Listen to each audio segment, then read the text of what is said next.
So now let's look at how to cope with stress.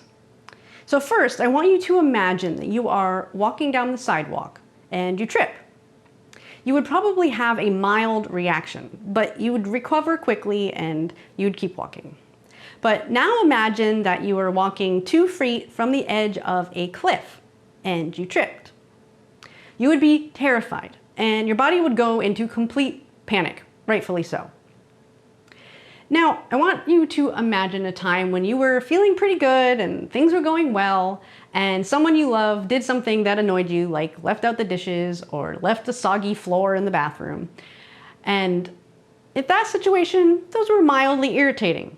But then remember a time when maybe you had a horrible day at work and you've been feeling sick and your back was hurting and you were behind on your bills, and then you walk into the bathroom and you step your socks into that nasty soggy floor. So at that point, it might make you a little bit more upset. So why does that happen? Well, the difference in your reaction wouldn't be because of the difference in the level of whatever annoyance or stress that was, because the stressor didn't change. What changed was that you were closer to the edge of your cliff, your stress cliff. So you see, stress is cumulative, both in your emotions and in your body. Stress from work and family and traffic and environmental pollutants and things you're exposing your body to, and in this case, isolation and fear and life disruption, adds layers and layers and layers of stress, which compound.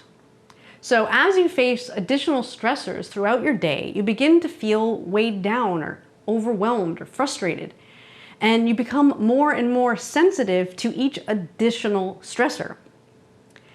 And this is because our bodies are bombarded by an assault of stress hormones, which then increase hypertension and impact our heart, digestion, energy levels, and more. And they deplete our reserves, further adding to our stress by adding illness to our list of things to be stressed about. And so you can see how it would all compound. So the question is, what can you do about it? Well, you have to back off the cliff. During times of extreme challenge and especially isolation or life disruption, it's more important than ever to release your stress and to minimize it. So the first part of reducing stress is to prevent it, such as practicing self-care, avoiding conflict, taking time to do the things that bring you joy, and minimizing time spent worrying and being fearful, which are all topics that we address in other videos, and that's why we address them. So it's important to remember that how you feel or your emotional state matters. Not only because the better you feel through this period, the better the experience will be, and the more you can take advantage of the opportunities, but also the worse you feel and the more stress you have in your body and in your mind, then the more each individual stressor is going to impact you. The goal is to make a conscious decision to create a positive spiral of upliftment and avoid a negative spiral of stress. So let's look at how to vent stress in a healthy way. Because one of the best ways to reduce stress is to express your emotions or to vent them. But unfortunately, it can be too easy in the midst of life challenges like this to be constantly talking about the thing that stresses you out. And talking about it and feeding the fear and anxiety and confusion makes it worse, not better.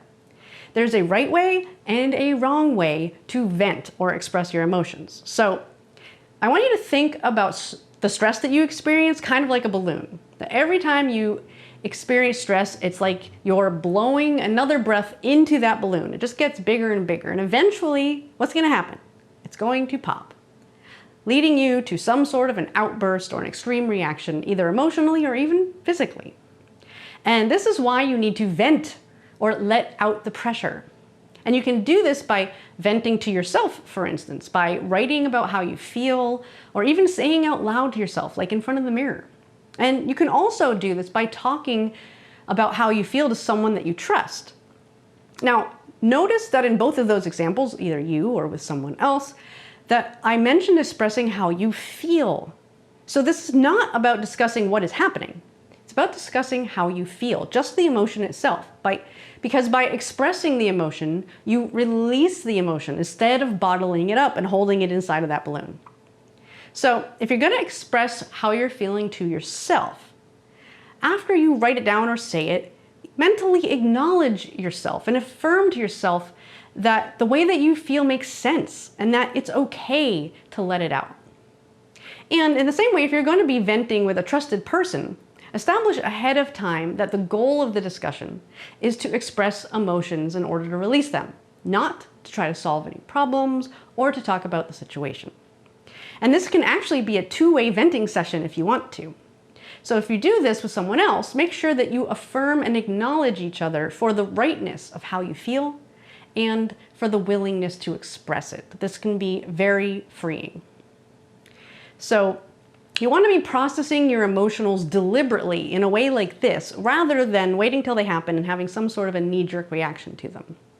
Now, in other videos, we talk about how to avoid worrying and stop fearful trains of thought and how to keep yourself busy in a positive way to avoid ruminating and unnecessary stress. And we also highly recommend these other stress-reducing types of techniques, such as maybe creating a gratitude journal and writing in it every day to keep your mind focused on the positive things that are part of this experience. Also, exercise, which we talk about in another video, is very, very good for stress. And we also recommend learning skilled relaxation or meditation and using it about 20 minutes a day. And we actually included some resources about this in the last lecture of the course. So really what it comes down to is that your mission from now on is to do everything that you can to continue to back away from the stress cliff. You want to minimize as much as you can so that then when things that are highly stressful happen, they don't push you over the edge, they don't make it so it's more than you can handle. So you can have a really strong sense of agency and control in this situation by doing the things that you know are going to help you stay in a good state.